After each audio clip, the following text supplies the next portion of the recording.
রাতে থানা হাজতে ঢুকানোর সময় সুস্থ স্বাভাবিক ছিল দুর্জয় চৌধুরী। পরে সকালে জানতে পারেন হাজতেই তার মৃত্যু হয়েছে।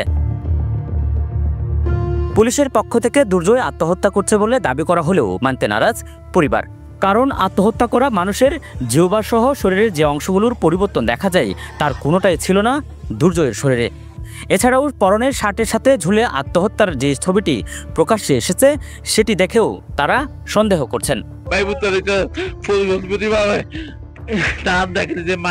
পরিবারের দাবি তাকে পরিকল্পিতভাবে হত্যা করা হয়েছে, যার নেপথ্যে রয়েছে চকরিয়া সরকারি উচ্চ বিদ্যালয়ের প্রধান শিক্ষক রাবেয়া খানম।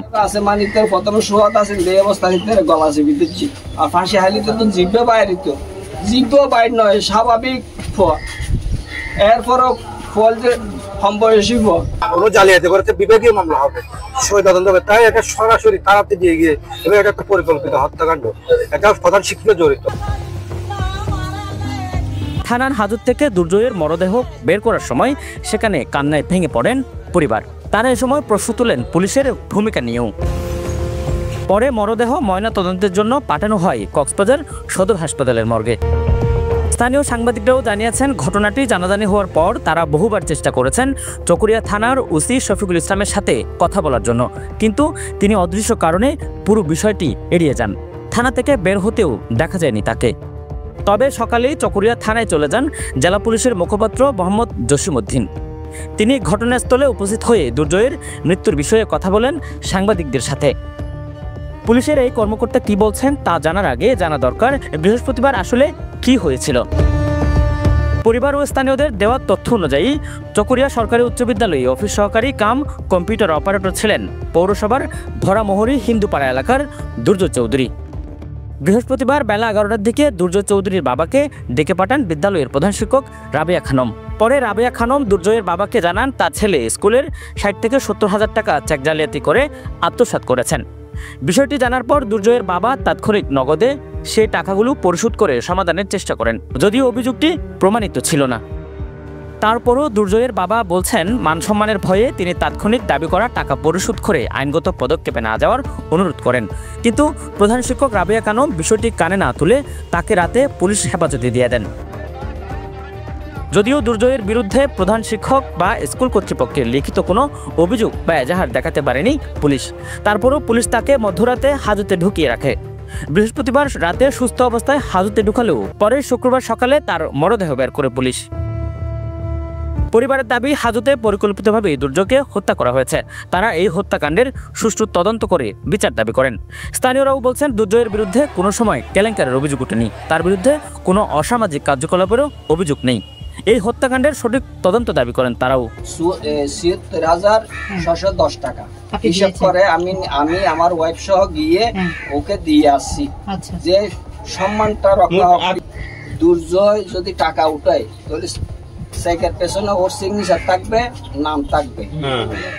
ওই চেকগুলির টাকা উঠেছে যে ওইগুলি কোন খাতে কোথায় দিছে না দিছে এখানে রেকর্ড আছে। ওখান থেকে যদি ডিফল্ট কোনো কিছু বাহির হয়, যতগুলি বাহির হবে সবগুলি আমি পরিশোধ করব এবং আমি মুছ টাকা দিয়ে যাব, দ্বিতীয়বার এরকম হবে না।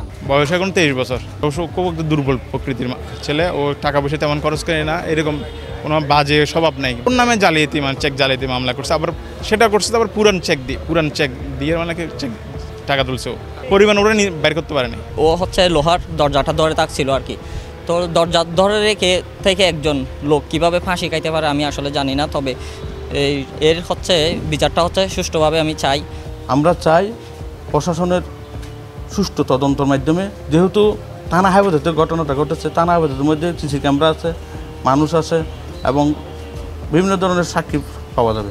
তো আমরা প্রশাসনের কাছে জোর দাবি জানাই, আসল ঘটনাটা কী হয়েছে, ওনারা কি অত্যাচার করে হত্যা করা হয়েছে নাকি উনি আত্মহত্যা করেছেন। থানার হাজতখানা 24 ঘন্টা সিসিটিভির আওতাভুক্ত থাকে। সিসিটিভি মনিটরিং করার জন্য পুলিশের নির্দিষ্ট সদস্য দায়িত্ব পালন করার কথা। এমন অবস্থায় কিভাবে দুর্জয় আত্মহত্যা করলো এমন প্রশ্নে জেলা পুলিশের মুখপাত্র বলছেন, এই ঘটনায় তাৎক্ষণিক 3 সদস্য বিশিষ্ট তদন্ত কমিটি গঠন করা হয়েছে। দায়িত্ব অবহেলা বা অন্য কোনো প্রমাণ পেলে কঠোর ব্যবস্থা নেবেন তারা।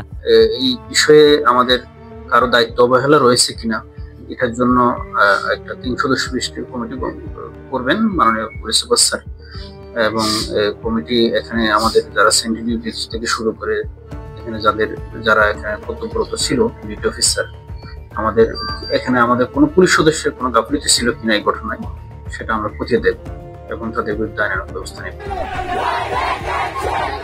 বিষয়টি নিয়ে চকরিয়া সরকারি উচ্চ বিদ্যালয়ের প্রধান শিক্ষিকা রাবিয়া খানমের সাথে কথা বলার জন্য একাধিকবার মুঠোফোনে যোগাযোগ করেও সাড়া মেলেনি, দেখা পাওয়া যায়নি স্কুল এবং বাড়িতে গিয়েও। দুর্জয়ের মরদেহ উদ্ধার করার খবর শোনার পরপরই গা ডাকা দেন তিনি। এদিকে দুর্জয়ের আত্মহত্যার ঘটনায় ফুঁসে উঠছে স্থানীয়রা। তারা থানার সামনে বিক্ষোভ করে জড়িতদের কঠোর শাস্তি দাবি করেন। News desk, pen one.